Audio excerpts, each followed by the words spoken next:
scene with boat. To draw same, first we'll try to draw the line of horizon, right?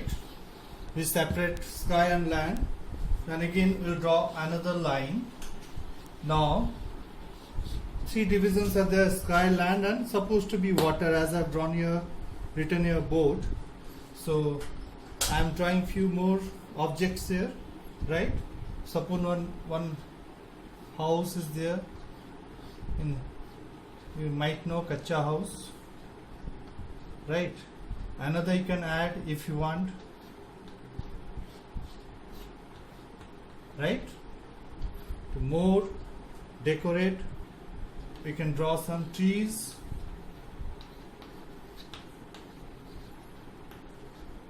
right? The distance trees, as you know, horizon trees are smaller in size. You can add more trees, space is there, right? And then the horizon trees will continue on the line of horizon. Okay, it become a landscape part. As I've written scene with boat, then you'll draw one boat here. Easy, very easy, right? And after that, as you wish, color it, or same time I am also giving you idea of color.